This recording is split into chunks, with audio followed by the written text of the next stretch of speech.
Good afternoon, dear parents and community, and thank you for joining us live. Today we have with us Ms. Briana Kelepouris and Ms. Alaa Hojeij from Star International Academy, and they will be presenting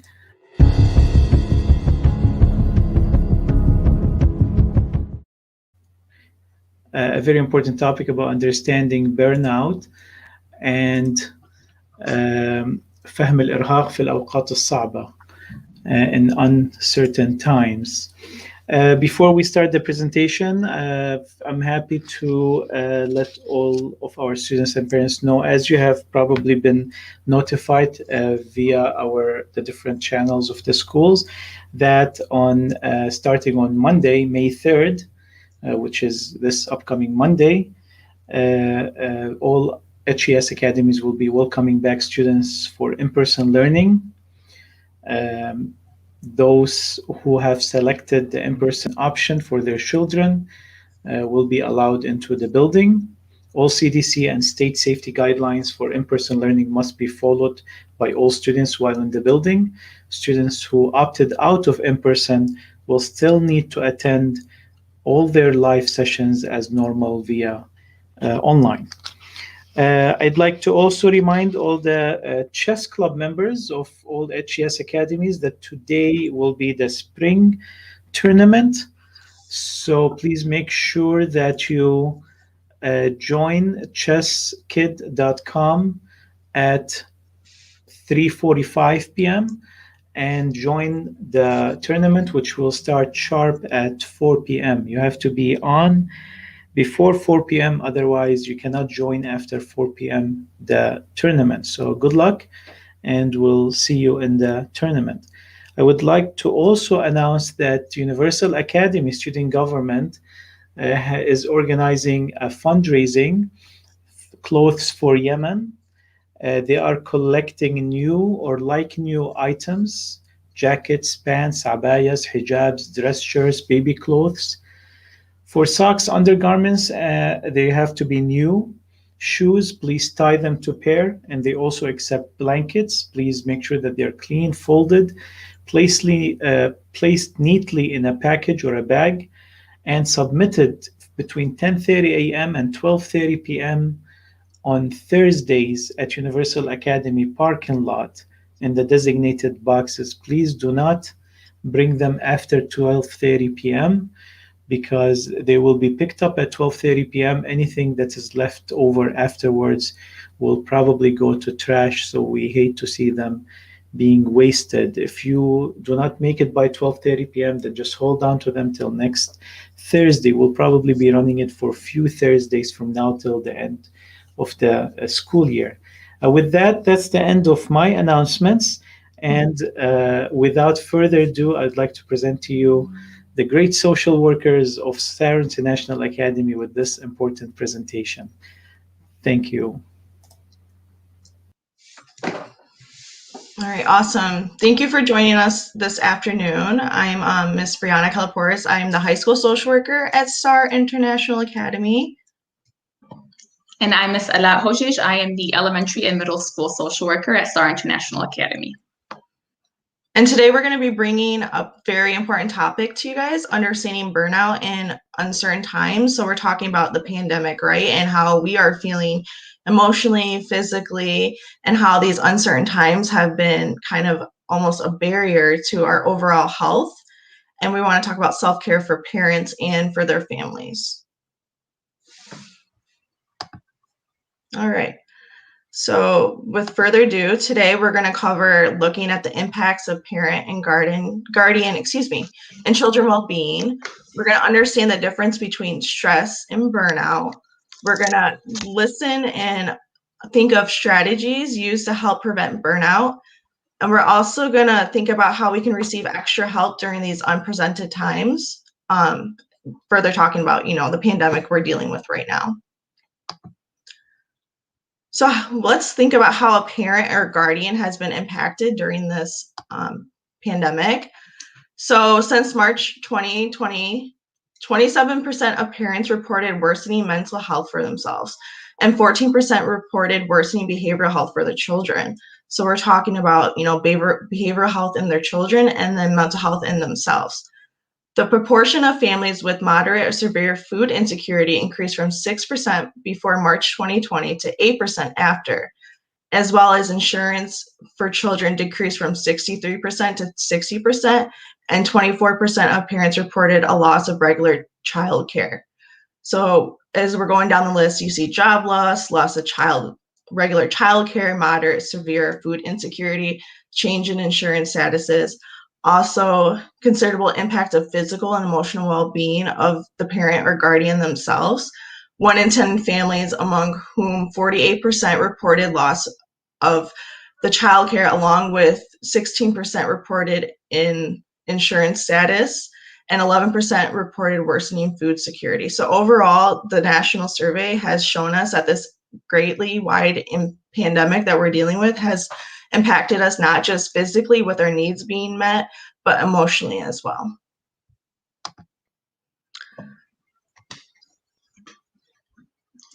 So when we think about that's how it's affecting parents and guardians, and how does that affect a child or a student's well-being?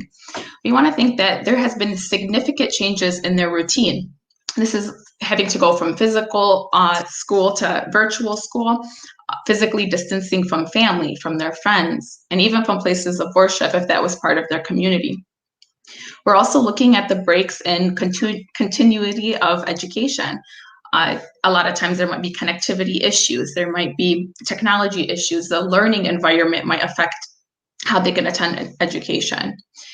Breaks in the continuity of health. So when we're looking at that, a lot of students had maybe missed their well-being visits, the immunizations, and they had limited access to outside services such as therapy, speech therapy, occupational therapy, physical therapy, mental health appointments.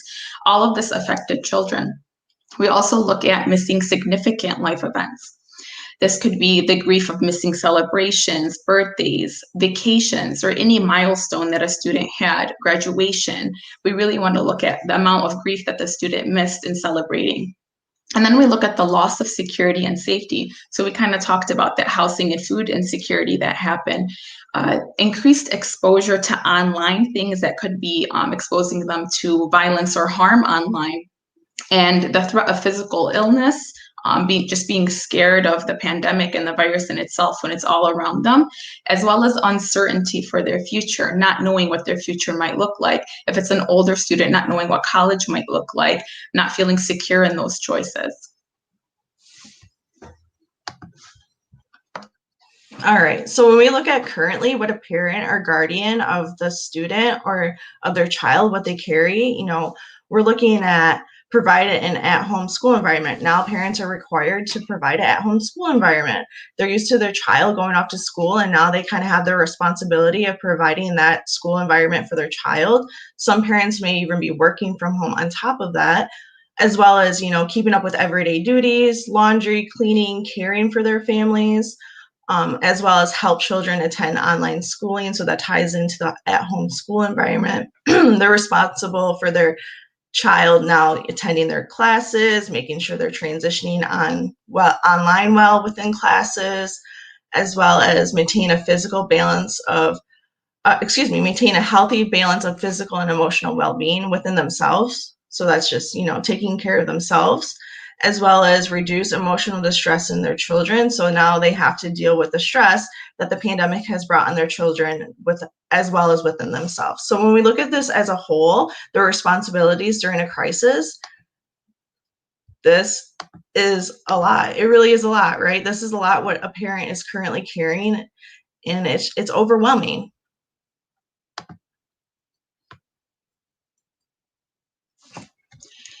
And sometimes we might not consider all the things that our child is carrying as well.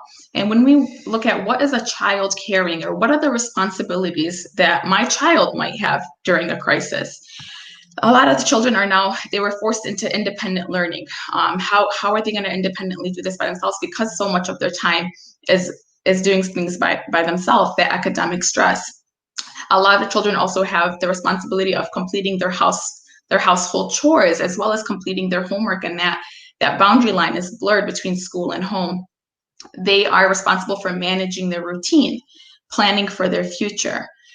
Exposure to social media as well, as there's a lot of responsibility to constantly be online. And a lot of our students also experience helping their siblings. We see a lot with our older students, they have the responsibility of making sure their younger sibling is attending or helping them throughout the day. And when we think about this, for a student who's going through a pandemic, this is also a lot. They are also experiencing a lot, parents and children. All right, moving forward, we kind of just want to define stress and just look at it as what does it mean to be stressed? So any challenging event that requires physiological, cognitive, or behavioral adaptation. So given all that, it is inevitable that you are going to be experiencing stress right now. So awareness is the first step. We are all experiencing stress. I know I feel that. I'm sure Mrs. Hojeij feels it as well. It's inevitable at this point during the pandemic. So stress can be understood as having two parts, the stressor and the stress response. So let's look at that. The stressor, so right now the coronavirus crisis can be understood as a stressor, is a challenging situation that we need to adapt to, right? So that's the stressor in itself. So the response is the stress response is how we adapt to the stressor.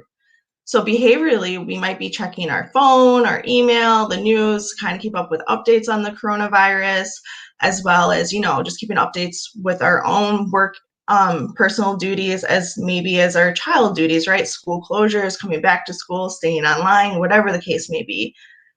Physiologically, you might be having feelings of fear, uncertainty, and worry how this crisis has been affecting you or will continue to affect you. 5 key staff and students, or how this is overall impacting us as a community, as being a staff member, as being a student, as being a family. The crisis is all impacting us. Physically, you might be losing sleep, overeating, undereating as a stress response. So those are all different responses. Again, we have the behavioral response, the physiological response, and the physical response. And it can be helpful to break down the process of stress a bit more so we can understand what we can do about it. So just kind of taking a look into your own life and seeing how you may be connecting to the stressor and these different stress responses can be helpful.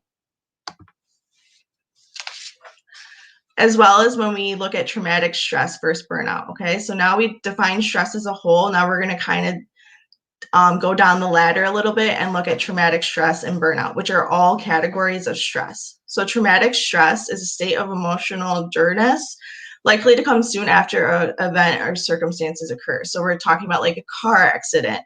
It might even be like a hurricane or some type of a house fire, a very traumatic event, right? So it's usually associated with severe physical and emotional harm that may be life-threatening.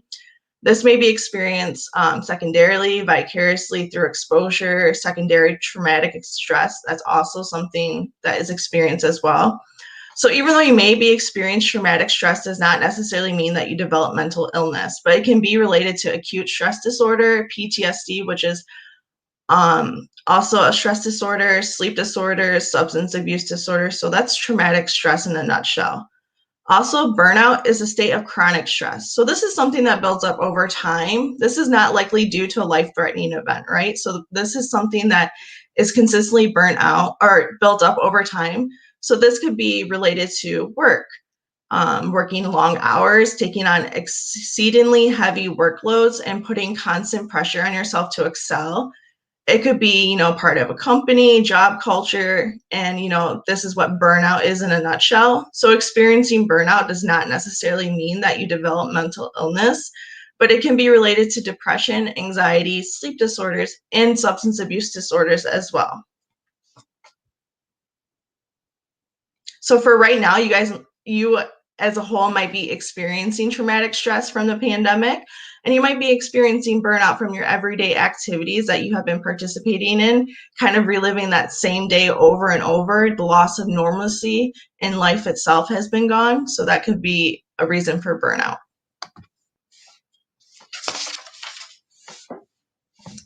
So we talked a lot about stress and what it is, but what happens if it goes unmanaged?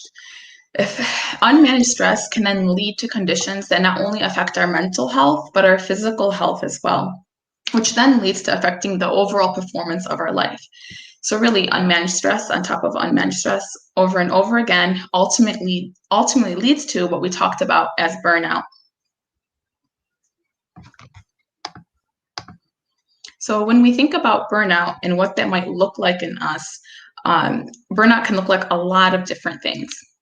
It can look like you're exhausted every single day, and you don't really have an explanation why. You can't figure out why you might feel so exhausted or so tired. Feeling negative day after day, feeling irritable or annoyed. You find yourself overly sensitive. You might also feel hopeless. This can also lead to physical symptoms such as headaches, nausea, becoming physically ill. Feeling inadequate, like nothing you do is enough. You're trying, but you just feel like there's no point. I'm not good enough for this. I can't do my day-to-day. Changes in your sleep, insomnia, sleeping too much, sleeping too little. Social withdrawal. So you used to like to be around people, and now you just feel, I don't really want to be around anybody. You kind of keep to yourself. It can also be neglecting your self-care. So not wanting to take your shower, not wanting to brush your hair, brush your teeth, just overall, as well as not doing things that make you feel good anymore, as well as feeling numb or feeling generally apathetic about life, like nothing interests you anymore. And then we're going to talk about what burnout can look like in children. So in children, we've seen an increase of a lot of these behaviors in children in the past year. And it's very normal for children to have external behaviors to burnout. So this can look like unexpected outbursts. They might be refusing to do work. It might come out in stomach aches. With younger children, we might see skill regression. So something that they used to be able to do now, they can't quite do that anymore. Anger. Defiance, so just not following directions, wanting to do their own thing, and that might not be something that your child used to show before. We can also see perfectionism. They need to get everything perfect, 100%, 100%. That anxiety is starting to build up where they feel like what they can control, they want to make perfect. So they're looking for control in any way. We also see sleep regression with children, overall negative outlook. They might become irritable, as well as clingy. You might notice they want to be around you a lot more. They don't know how to be by themselves. They're looking for that comfort from a caregiver.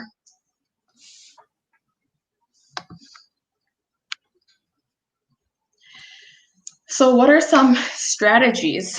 So we're looking at this and we're thinking, wow, like I did notice some of these things in myself or in my children, and I didn't really realize that it's normal or that this is happening. What can I do? There's a lot of things that we can look at that can start to help some of these emotions and behaviors. So we're going to look at some of these strategies now and overall figure out how can we tackle burnout to not only take better care of ourselves, but our family as well. Moving forward, we're going to start just looking at strategies that can help parents or guardians with themselves. So first strategy is accept where you're at, right? You can't be anywhere else. You have no control over this. So let's just sit back and accept where we're at. So what does this look like? Accepting where you're at. There's no right or wrong to feel right now. Okay. So you're allowing yourself to feel your feelings as close to the moment as they come up for you. If you push away unpleasant feelings, they only come out in different ways, or they can come up stronger. So it's important to learn or to lean into however you're feeling. Just allow yourself to feel. We're all feeling some type of feeling in regards to the pandemic and COVID, and we just need to be present and allow ourselves to feel. When we learn to trust that these feelings are transient and they come and go, right? So they're just, today may be a bad day, but that does not mean that tomorrow is going to be a bad day as well. And we can learn to use our thoughts and actions to navigate these waves of feeling. So what are you feeling right now? Have you had waves of different feelings over the past few weeks? Maybe you found yourself Monday, Tuesday, Wednesday feeling very irritable, but Thursday and Friday have been really good days for you and you feel really happy and you feel excited. You know, waves of emotions are coming and going throughout this pandemic. Number two, transitioning, we're going to develop positive stress responses. So now that we looked at what could have happened if we don't manage our stress response, let's look at how we can develop positive stress responses amidst this pandemic, this crisis. So what does this look like? We as a family can manage our stress by being intentional and proactive with our stress response. So remember, we have a stressor, that is what's happening, and we have the stress response, our response to the stressor. And remember, it can be physical, psychological, and behavioral, right? So those are the stress responses. This doesn't mean that we won't experience negative or maladaptive stress responses as well. It just means that we're bringing intentionality to the process in order to mitigate or reduce some of the negative effects unmanaged stress might have. Stress management is an additive process. So this means it's a positive process. So what can I do for myself?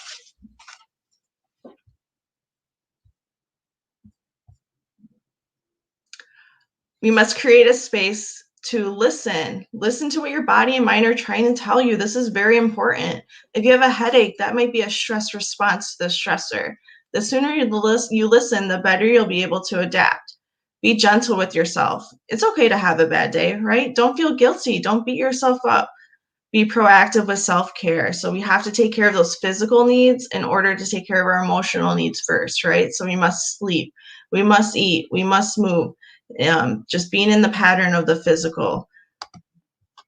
And studies show that with combat soldiers, the closer they process the trauma to the traumatic incident, the less likely they were to have PTSD. So just looking at that. So the third thing that we can do is establish those healthy boundaries. So you want something that's not too rigid where you can't keep up with it and it's not sustainable. And you don't want something that's, too preamble. You want to find that perfect spot for you. So what does it look like to set up a boundary? So first step in establishing a healthy boundary is to, as Ms. Kelepouris said, allow yourself to feel those feelings, and then you want to challenge yourself to put boundaries around them for the future. So you want to, let's say you find yourself feeling overwhelmed, or you have an unpleasant feeling such as fear or anxiety. You want to tell yourself, okay, I accept that. I feel scared right now, or I'm feeling anxious right now. Tell yourself, I'm going to watch this news station and this channel, or read this story, or read what they're sending in this group message, what kind of news they're sending and talking to me about. And I'm overwhelmed by it. I'm scared by it. Okay, feel that. You're allowed to feel that. Next, you kind of want to put a boundary around that. So you want to say, all right, I allowed myself to feel scared. I allowed myself to feel anxious. But now I'm going to make a rule for myself. Maybe that rule is I'm not going to watch the news until 12 o'clock today. Or maybe that rule is you're going to mute your WhatsApp group and you're only going to check it once a day because you notice that there's a lot of things being shared in there that are overwhelming for you. And you want, when you put those boundaries and you say, I'm only going to check that group once a day, or I'm only going to watch the news at this time, or past 7 o'clock, I'm going to turn off the TV. Whatever that is, you want to create that space for you once you turn it off to do something else, to get your mind off of it, choosing something that's going to make you feel good. And you want to stick to that boundary. So you have a time for that stuff, and then you have a time for the stuff that makes you feel good.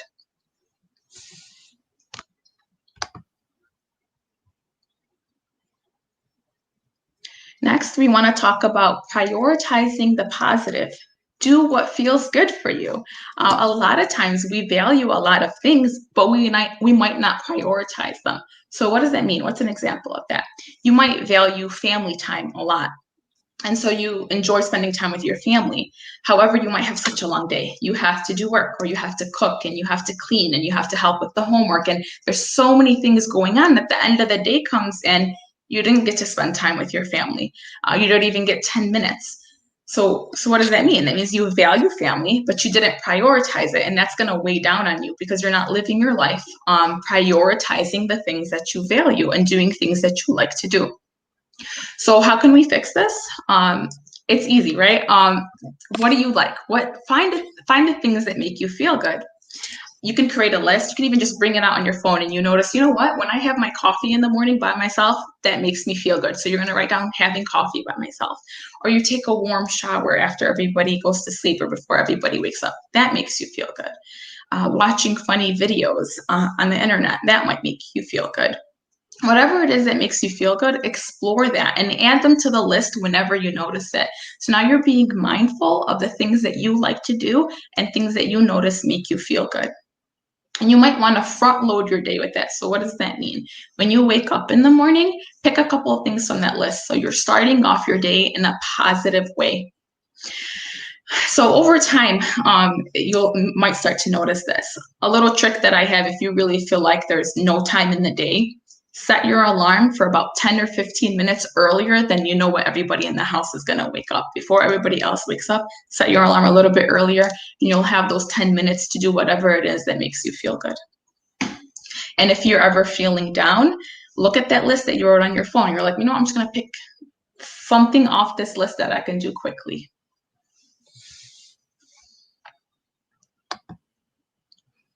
All right, and the last one that we're going to transition into is giving yourself grace. Extend the same kindness and forgiveness you give to others to yourself. Sometimes we're our worst critics and we tend to love ourselves less than we love others because we feel that we're selfless and we want to give everything to others, but it's important for us to take care of ourselves too. You can't pour from an empty cup, I like to say. You have to fill your bucket as well, or your cup. So there's no right way to go through this. So just recognize that we all are going through this pandemic in a different way, in a different light, and there's no right or wrong answer. Doesn't mean that you need to have a strict schedule to bring normalcy back to your days. But maybe you are a person who is coming into this time, have been overwhelmed previously by a strict schedule, so you're enjoying the leeway you may have. But remember, what you need is to give yourself permission to rest and to be more flexible with your schedule. And also, as what Mrs. Hojeij said, incorporating that self-care and those mindfulness pieces within your day. You can also practice gratitude, just doing a simple gratitude list in the morning, writing down 3 things that you're grateful for. And these don't have to be big things. They can just be small things like, I'm grateful for that it was a sunny day today, or I'm grateful for that I have 2 hands to be able to hold a pencil to write a note to my son. Whatever the case may be, just taking time for yourself to practice either a mindfulness activity or some type of self-care to help you stay grounded during this pandemic.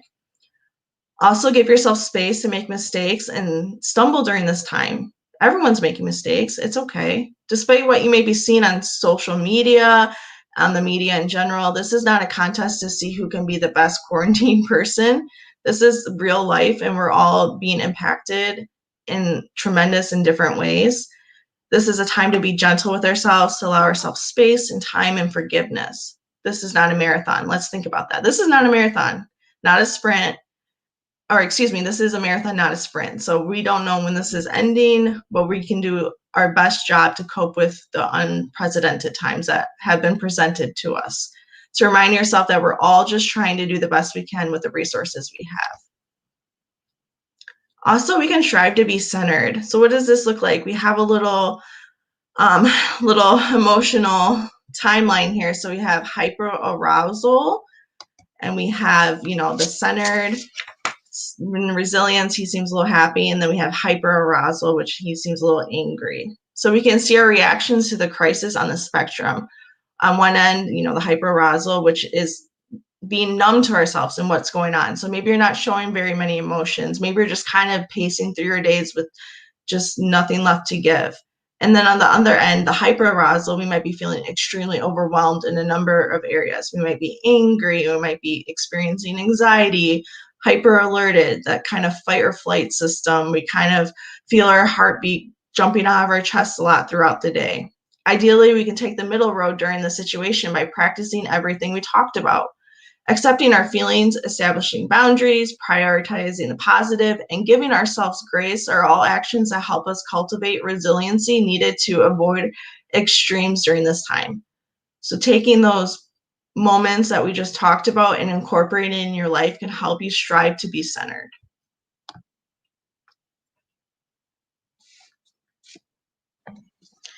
So we kind of talked about what you can do for yourself, but how can I help my child is something you might be thinking. How do you help children manage their stress? So we're going to look at that a little bit and talk about some techniques that we can do to create maybe like managing that stress for our child and creating a healthy example for them.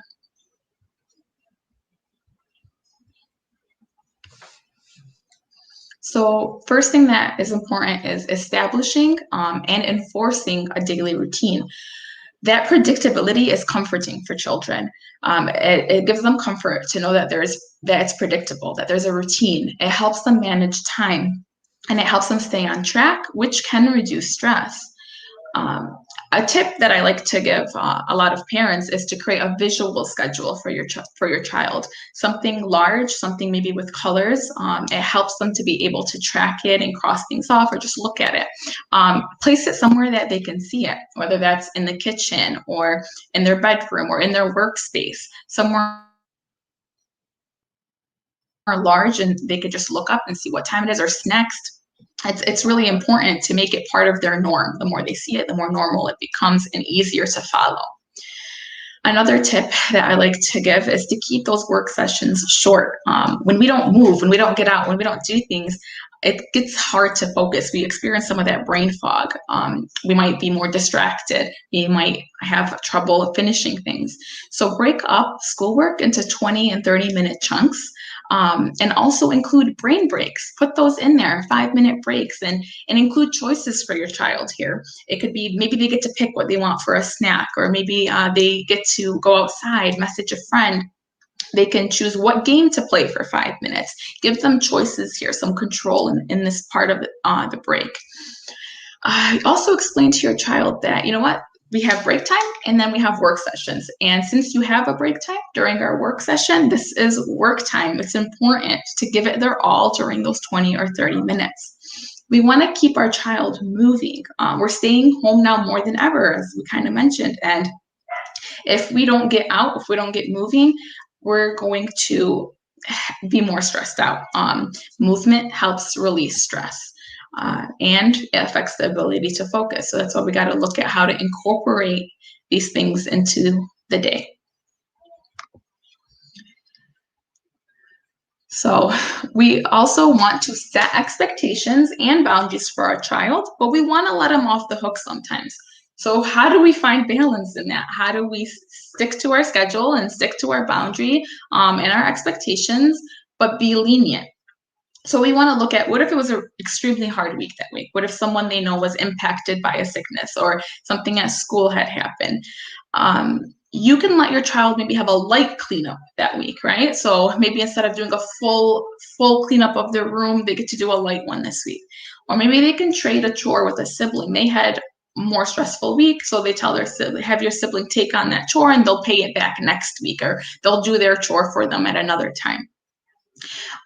Just a little bit of relief where you can find it goes a long way towards feeling relaxed and restored. Because when you're overwhelmed, the smallest thing just feels like a huge weight on your shoulders. And so when you give that little bit of leeway, you just feel like you can breathe again.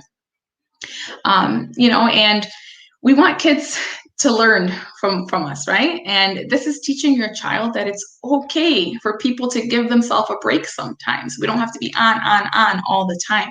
And you can do this also by modeling that for them. So if you make a mistake or you don't have the answer to something, recognize that this happens. And you say, I'm feeling sad right now, and sometimes even adults feel sad or overwhelmed, and this is what I'm going to do to help me. Maybe you can do this.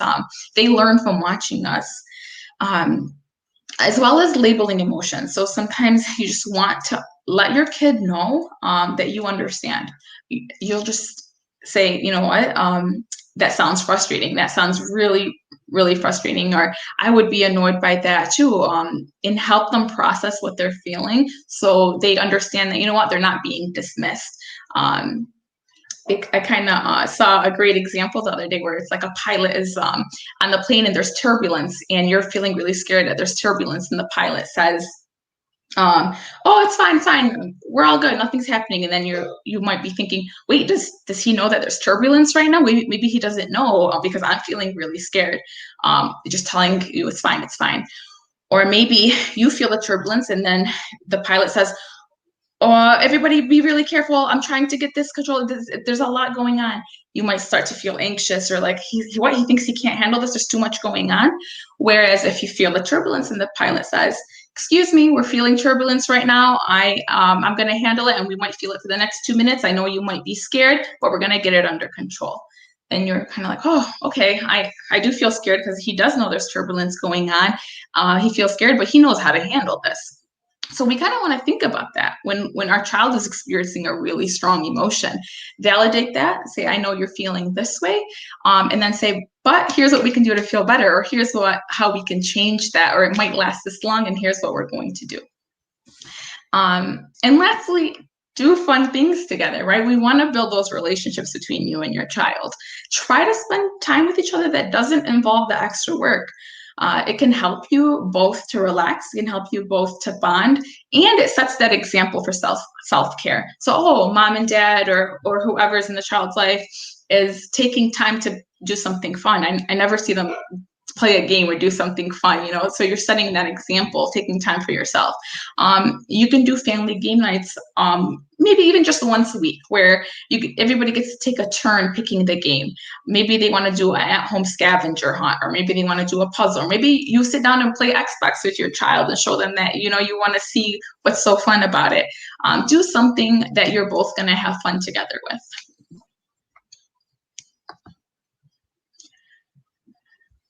So we talked about a lot of different strategies, and what I want to kind of talk about now is find what works for you. We're all different. One technique is not going to work for everybody. It might work for you, it might not work for your child, it might work for your friend, but not for you. That doesn't mean that there is not the right technique for you. There is going to be a strategy that works for you. It can be so many different things, right? It can be maybe you're the type of person that needs to get moving to feel stress relief. Maybe you need to rest. Maybe it's setting those boundaries. Maybe it's feeling your feelings or listening to your body, taking breaks, feeling connected with others. Maybe it's spending time with a loved one. We all have different needs, and different things help us. So there's one thing that I want you to take away from this, and that I want you to understand that you are not your job.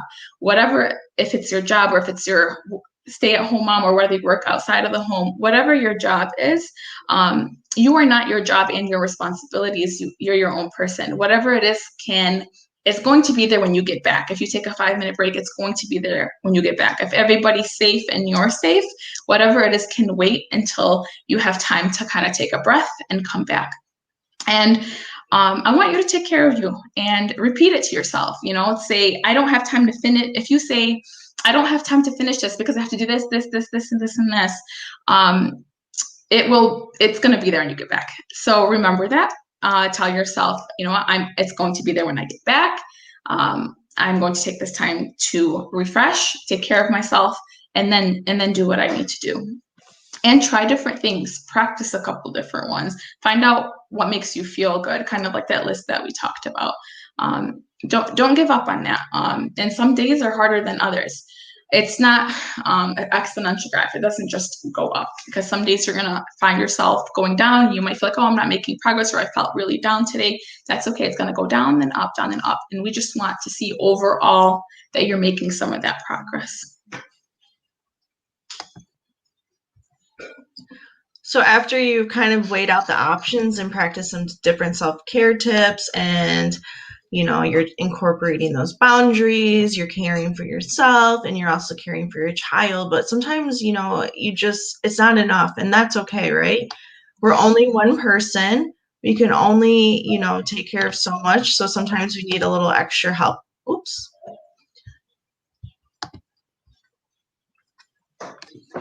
I'll go back to slide skipped. Sorry. There we go. So consider for reaching out for help. So either for yourself or for your child. And who do you go for when you need help? If your child's in school, you can always talk to their school social worker, their counselor, even their teacher. Someone will refer you to get help or reach out to you or, provide the right resources for you, as well as you can always contact your primary care physician, even a coworker at work, HR maybe at work, human resources. There's different people available within your life that can get you the help that you need. And it's just kind of taking that first step to realize that you need more help, and it's okay, and not being shameful that you need more help. Because again, you are one person and it's okay. We all need help from time to time. So moving forward, that concludes our presentation. It's now open for any questions that may be lingering or comments. Thank you guys for the great presentation. That was very, very useful information and a very perfect timing for it. A question, virtual learning removes the student from their social environment that they're developed in. Now I know that at different age and different stages of their school, there's different emotional developmental strategies, but how can parents compensate for what the student is missing via virtual learning in terms of socialization and social development, social skill development? So I can kind of take that. If you want to add anything on, Ms. Kelepouris, go ahead. We kind of want to think, what can we do to still include some of that socialization, whether that's playing with friends when they can online, or practicing some of those skills with other siblings, or playing games that are going to bring out emotional health. There's lots of resources online where they might talk about the skills and how to build them, and watching a lot of things online help with that as well. And you have to look at the risk and benefit. So you have to look at your own family. If you feel like that socialization is strongly affecting your child, you might want to look at, okay, how much risk is there and how much benefit is there? And is there anybody I can bring into my bubble that I feel comfortable socializing with my student? And you have to choose for yourself. Only you know your family, your comfort level. And this is where you really have to say, trust yourself and your instinct and how much socialization you want to bring into your child's life. Thank you. Ms. Briana, you want to add anything before I ask the next question? Maybe just at I'm not at an older adolescent age, but they can always, create Google Meets to connect with students that they're not seeing daily. I know a lot of high schoolers tend to do virtual lunch, and you can do virtual movie nights. They can watch movies together, incorporating different games they can communicate with. I know sometimes we kind of are afraid of gaming systems, but they can, incorporate a social aspect, of course, with boundaries and keeping it healthy and not overplaying the game, but for them to be able to connect through their headset and hear other people's voices or their other teenager friends or adolescent friends, that can be very rewarding at the same time for them, and also create motivation. Awesome. Thank you. No problem. Have you seen, you've seen through your social work engagement with the students, if I were to ask you, what are, the top 1, 2, or 3 tips that you want to give to other students, what would they be? For sure, building that connection. I know we just kind of talked about it, but we as a human species, we are very sociable, right? Isolation is not fun for anyone.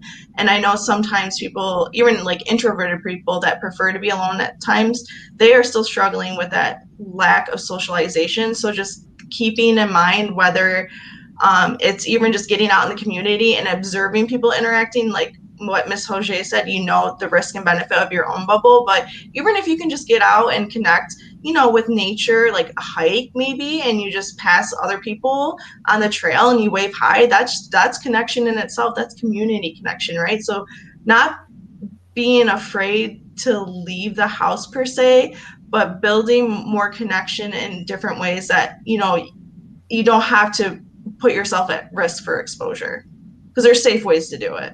And we all need connection. So for me, I think connection is most important. I'll let Ms. Hojeij share hers. Yeah, for sure. No, for sure. I think that it goes right hand in hand with that. I was going to say, like, find time, right, to go outside. Find time to do something different. Schedule it in there, because sometimes when you write it down or you schedule it or you put it in your calendar, you're more committed to it.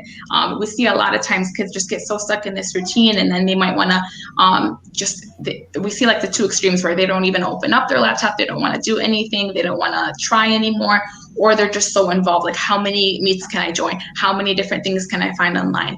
And these extremes are not healthy either way. So finding that balance and putting in things into your schedule or into your routine that you're going to commit to.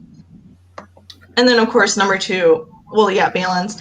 And then self-care too, for families as a whole, individually as a caregiver and individually as, you know, the child. We all need to incorporate self-care, and self-care looks different. Some people are more active, so self-care for them could be running on the treadmill, right? I'm not particularly fond of running on the treadmill, so that's not going to be a self-care aspect for me. But maybe I enjoy, you know, watercolor painting or sewing or whatever it may be, you know, kind of taking that time for yourself daily, like Mrs. Hojeij said. Kind of scheduling it for yourself, or just make like 5 minutes. There's like this 1, 2, 3 rule that we kind of are familiar with in social work, but if you feel like you can't do it, just say 1, 2, 3, try it for a couple minutes, and if it feels right, continue on with it. But if you feel too overwhelmed, that's your body telling you, you know, let's just take a rest break.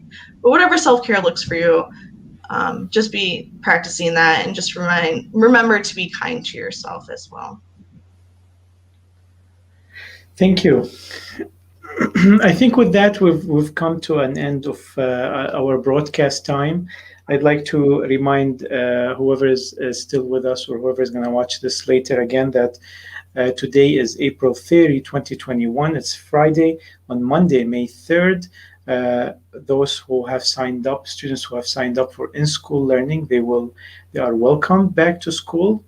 And everyone else will be attending via their laptops, computers, the live sessions as scheduled as usual. Also, for those who are members of the chess club, that the chess tournament is scheduled at 4 p.m. So if you are hearing me right now, you should probably sign up right now. Sign to chesskit.com, and you will, once you hit play a game, it will give you the option to join the tournament, and wait. It will start on 4 p.m. Don't leave that room, because if you join after 4, it won't let you join the tournament. Also, for all our students, we have talent show coming up by the end of May. So we encourage you to sign up for your show. It's easy this year because it's going to be virtual. So all you have to do is upload a video that will be shown. We are actually working on giving all participants some sort of a gift or recognition. Here's a little clip. This is something that is hard to find, but I just can't get you out of my mind. We should never let it go. All right, I hope you enjoyed that song. So sign up on that link. I will post it in the comment section again. And we also have started podcasts for all our academies. So, for example, this professional development will be posted in audio. So parents or anyone actually can listen to them while driving, while working. And basically, all you have to do is search on any of the podcast platforms the name of your academy, like Star International Academy, and you'll find the podcast. This is kind of like the thumbnail for it, and just join it. Spotify, iTunes, whatever platform you use to follow the podcast. What else? Oh, congratulations, Star International Academy. You have been ranked the 10th best in the state of Michigan in math and reading performance. So congratulations, out of over 600 schools. That's a great accomplishment, and I know you're used to it, but congratulations again.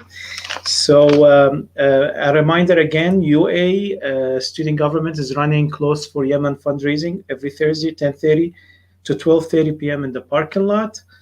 And I think that is the end of my announcements. I hope that you will have a great weekend. Thank you again, Ms. Briana and Ms. Alaa, for joining us and presenting this great presentation. It will be available on the YouTube channels for whoever wants to share it or listen to it again. And everyone, have a great weekend. Thank you for having us. Thank you. HES Academies have been serving the Detroit metro area for over 23 years, promoting academic excellence, leadership, and cultural diversity, ranking as some of the top schools in the state of Michigan. Our pre-K through 12th grade students enjoy tuition-free, state-accredited education by STEM certified and highly qualified staff with no geographical restrictions, and with advanced placement, college dual enrollment, scholarship, and Arabic language programs. Noor International Academy in Sterling Heights at niapsa.org, Star International Academy in Dearborn Heights and in Canton at starpsa.org, Universal Academy in Detroit at universalpsa.org, and Universal Learning Academy in Westland at ulapsa.org. Join HES Academies today and enjoy a free Chromebook for every enrolled student.